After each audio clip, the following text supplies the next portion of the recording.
வணக்கம். ஆகாஷவாணி. மாநில செய்திகள் வாசிப்பவர் ஜெயகீதா ரவி. தலைப்புச் செய்திகள். நாட்டின் பாதுகாப்பு நிலைமை குறித்து பிரதமர் திரு நரேந்திர மோடி மத்திய அமைச்சர்களுடன் இன்று உயர்நிலை ஆலோசனை மேற்கொண்டார்.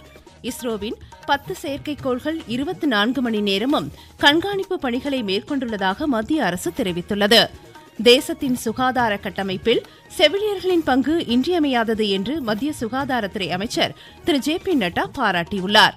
மதுரை சித்திரை திருவிழாவின் முக்கிய நிகழ்வான கள்ளழகர் வைகை ஆற்றில் இறங்கும் வைபவம் வெகு விமர்சையாக இன்று நடைபெற்றது. சர்வதேச டெஸ்ட் கிரிக்கெட் போட்டிகளில் இருந்து ஓய்வு பெறுவதாக இந்திய கிரிக்கெட் வீரர் விராட் கோலி அறிவித்துள்ளார். இனி விரிவான செய்திகள். பிரதமர் திரு நரேந்திர மோடி புதுதில்லியில் மத்திய அமைச்சர்கள் திரு ராஜ்நாத் சிங், டாக்டர் எஸ். ஜெய்சங்கர், தேசிய பாதுகாப்பு ஆலோசகர் திரு அஜித் தோவல், முப்படைகளின் தலைமை தளபதி ஜெனரல் அனில் சௌஹான் ஆகியோருடன் இன்று உயர்மட்ட ஆலோசனை மேற்கொண்டார். பிரதமரின் இல்லத்தில் நடைபெற்ற இந்த ஆலோசனைக் கூட்டத்தில் எல்லையோர பகுதிகளில் தற்போதைய பாதுகாப்பு நிலவரம் உள்ளிட்டவை குறித்து கேட்டறிந்தார். இந்நிலையில் இந்தியா பாகிஸ்தான் இடையே இரு நாட்டு ராணுவ தலைமை இயக்குநர்கள் தற்போது ஆலோசனை மேற்கொண்டுள்ளனர். இந்தியா சார்பில் லெப்டினன்ட் ஜெனரல் ராஜீவ் காய் இந்த பேச்சுவார்த்தையில் பங்கேற்றுள்ளார். இதனிடையே ஜம்மு காஷ்மீர் மற்றும் சர்வதேச எல்லையை ஒட்டியுள்ள பிற பகுதிகளில் நேற்றிரவு பெரும்பாலும் அமைதி நிலவியதாக இந்திய ராணுவம் தெரிவித்துள்ளது. இதனிடையே பாதுகாப்பு காரணங்களுக்காக தற்காலிகமாக மூடப்பட்டிருந்த 32 விமான நிலையங்கள் மீண்டும் திறக்கப்பட்டுள்ளன. முன்னதாக இவ்விமான நிலையங்கள் இம்மாதம் 15ஆம் தேதி வரை மூடப்படும் என தெரிவிக்கப்பட்டிருந்தது. நாட்டின் பாதுகாப்பிற்காக 10 செயற்கைக்கோள்கள் 24 மணி நேரமும் கண்காணிப்பு பணியை மேற்கொண்டு வருவதாக இஸ்ரோ தலைவர் திரு நாராயணன் தெரிவித்துள்ளார். மணிப்பூர் தலைநகர் இம்பாலில் மத்திய வேளாண் பல்கலைக்கழகத்தின் 5வது பட்டமளிப்பு விழாவில் இன்று உரையாற்றிய அவர், நாட்டில் 7000 கிலோமீட்டர் கடலோர பகுதிகளில் பாதுகாப்பை உறுதி செய்ய வேண்டியிருப்பதாக கூறினார். 9 விண்வெளி துறைகளில் இந்தியா முதலிடத்தில் இருப்பதாகவும் 34 நாடுகளின் 433 செயற்கைக்கோள்கள் இந்தியாவிலிருந்து ஏவப்பட்டு சுற்றுவட்ட பாதையில் நிலைநிறுத்தியதையும் எடுத்துரைத்தார். 8 வடகிழக்கு மாநிலங்களில் இருந்து 100 அறிவியல் மாணவர்கள் பெங்களூரில் உள்ள இஸ்ரோ மையத்தை பார்வையிட உள்ளதாகவும், இதன் மூலம் விண்வெளி அறிவியல் மற்றும் தொழில்நுட்பம் குறித்த ஆர்வத்தை மாணவர்களிடையே ஏற்படுத்த முடியும் என்றார். தீவிரவாதத்திற்கு எதிரான போராட்டத்தில் ஆபரேஷன் சிந்தூர் மூலம் இந்தியா உலகிற்கு ஒரு தீர்க்கமான செய்தியை வழங்கியுள்ளதாக பிஜேபியின் செய்தி தொடர்பாளர் திரு சம்பித் பத்ரா தெரிவித்துள்ளார். இது தொடர்பாக புதுதில்லி கட்சி தலைமையகத்தில் நடைபெற்ற செய்தியாளர் சந்திப்பில் பேசிய அவர், ஆபரேஷன் சிந்தூரின் வெற்றியை உறுதி செய்த இந்திய ராணுவம், விமானப்படை மற்றும் கடற்படைக்கு நாட்டின் ஒவ்வொரு குடிமகனும் நன்றி தெரிவிப்பதாக கூறினார். புத்த பூர்ணிமா இன்று கொண்டாடப்படுகிறது. இந்நாளையொட்டி பிரதமர் விடுத்துள்ள வாழ்த்து செய்தியில், உண்மை, சமத்துவம், நல்லிணக்க கொள்கைகளை அடிப்படையாக கொண்ட புத்தரின் போதனைகள் மனித குலத்திற்கு வழிகாட்டியாக விளங்குவதாக கூறினார். தியாகம் மற்றும் தத்துவத்திற்காக அர்ப்பணிக்கப்பட்ட அவரது வாழ்க்கை சமூகத்தை இரக்கம் மற்றும் அமைதியை நோக்கி ஊக்குவிக்கும் என்றும் பிரதமர் கூறியுள்ளார். புத்தரின் ஞான பூமியான கயாவில் பிரம்மாண்ட ஊர்வலம் மற்றும் சிறப்பு பிரார்த்தனைகள் நடைபெறுகின்றன. இதில் தாய்லாந்து, வியட்நாம், மியான்மர் உள்ளிட்ட நாடுகளில் இருந்து பக்தர்கள் கலந்து கொண்டுள்ளனர். சர்வதேச செவிலியர் தினம் இன்று கொண்டாடப்படுகிறது. நமது செவிலியர்கள் நமது எதிர்காலம், செவிலியர் பாதுகாப்பு, பொருளாதாரத்தில் முன்னேற்றம் என்பதே இந்த ஆண்டின் கருப்பொருளாகும். இந்நாளையொட்டி மத்திய சுகாதாரத்துறை அமைச்சர் திரு ஜே.பி. நட்டா விடுத்துள்ள வாழ்த்து செய்தியில், தேசத்தின் வலிமையான சுகாதார அமைப்பிற்கு செவிலியர்களின் பங்கு இன்றியமையாதது என கூறியுள்ளார். செவிலியர்களின் இரக்கம், வலிமை மற்றும் அர்ப்பணிப்பிற்கு அவர் பாராட்டுக்களை தெரிவித்துள்ளார். முதலமைச்சர் திரு மு.க. ஸ்டாலின் வாழ்த்து செய்தியில், அனைவரையும் ஒன்றுபோல் கருதி அன்புடன் சிகிச்சை வழங்கி ஆதரிக்கும் தூய உள்ளங்களான செவிலியர்களுக்கு தனது வாழ்த்துக்களை உரித்தாக்கியுள்ளார். வேலூர் மாவட்டம் குடியாத்தத்தில் நடைபெற்ற சர்வதேச செவிலியர் தின விழாவில் பிஜேபி மூத்த தலைவர் டாக்டர் தமிழிசை சவுந்தரராஜன் செவிலியர்களுக்கு பாராட்டு சான்றிதழ்களை வழங்கினார். இந்நாளையொட்டி திருச்சி மகாத்மா காந்தி தலைமை அரசு மருத்துவமனையின் செவிலியர் கண்காணிப்பாளர் ஜெயபாரதி தெரிவிக்கையில், செவிலியர்களாகிய நாங்கள் எங்களுடைய உடல் நலத்தையும் பேணி பாதுகாத்து நோயாளிகளின் நலனையும் கருதி தேவை செஞ்சோம். திருச்சி மாவட்டத்துல கடந்த ஒரு 5 மாதங்களுக்கு முன்னாடி ஜம்போரின்ற ஒரு கேம்ப் நடத்தினாங்க. இது நேஷனல் லெவல்ல நடந்தது. கிட்டத்தட்ட 20,000 கேண்டிடேட்ஸ் இதுல அட்டன் பண்ணாங்க.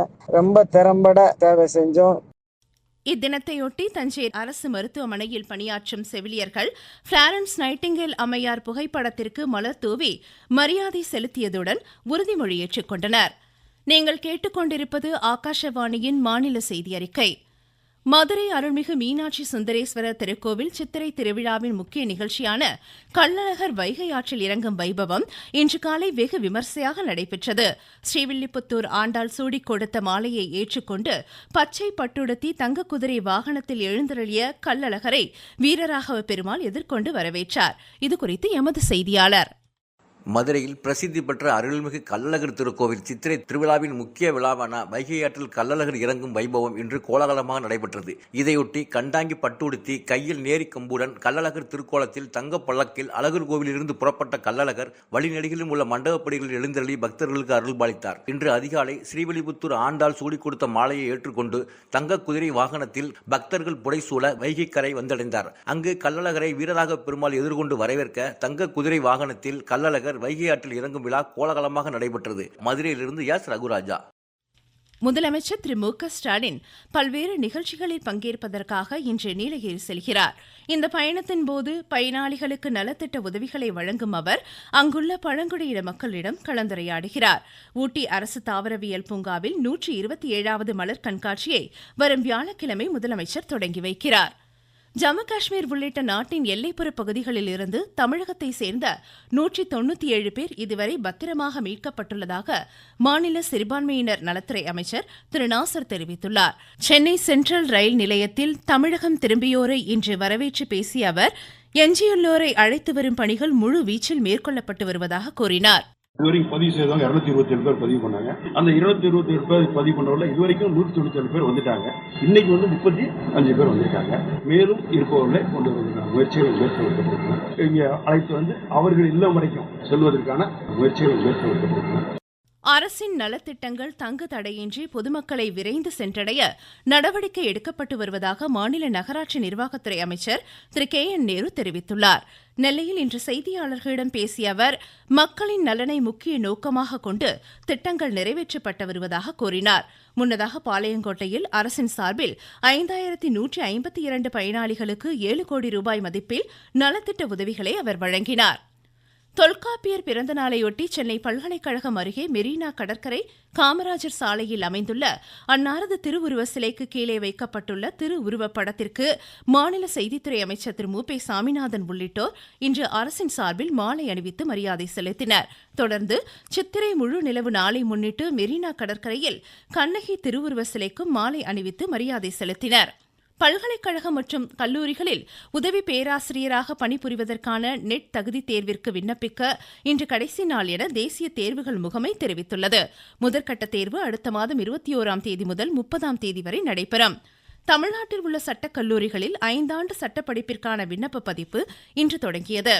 திருவண்ணாமலை அருள்மிகு அருணாச்சலேஸ்வரர் திருக்கோவிலில் நடைபெற்ற சித்ரா பௌர்ணமி தினத்தில் 25 லட்சத்திற்கும் மேற்பட்ட பக்தர்கள் கிரிவலம் சென்றதாக எமது செய்தியாளர் தெரிவிக்கிறார். உலக பிரசித்தி பெற்ற திருவண்ணாமலை அண்ணாமலையார் திருக்கோயில் இந்த ஆண்டு சித்ரா பௌர்ணமி கிரிவலம் நேற்று இரவு 8:53 மணிக்கு தொடங்கி இன்று காலை 10:48 மணி வரை உள்ளதால் நேற்று மாலை முதல் இன்று காலை வரை இரவு முழுவதும் விடிய 25 லட்சத்திற்கும் மேற்பட்ட பக்தர்கள் கிரிவலம் வந்தனர். ஆந்திரா, தெலுங்கானா, கர்நாடகா, கேரளா, புதுச்சேரி மாநிலங்களைச் சேர்ந்த பக்தர்கள் மட்டுமின்றி வெளிநாடுகளைச் சேர்ந்த பக்தர்கள் 14 கிலோமீட்டர் தூரம் உள்ள அண்ணாமலையார் மலையை சுற்றி கிரிவலம் வந்து அஷ்டலிங்கங்களை வணங்கி வழிபட்டனர். திருவண்ணாமலை என் ரவிச்சந்திரன். பெண்களின் சபரிமலை என போற்றப்படும் கன்னியாகுமரி மாவட்டம் மண்டைக்காடு பகவதி அம்மன் கோவில் கும்பாபிஷேகம் இன்று வெகு விமர்சையாக நடைபெற்றது. கோடை விடுமுறை முடிந்து பள்ளிகள் விரைவில் திறக்கப்பட உள்ள நிலையில் சிவகங்கை மாவட்டத்தில் பள்ளி குழந்தைகளை ஏற்றிச் செல்லும் பள்ளி வாகனங்கள் விதிகளுக்கு உட்பட பராமரிக்கப்பட வேண்டும் என்று மாவட்ட ஆட்சித்தலைவர் திருமதி ஆஷா அஜித் கோரியுள்ளார்.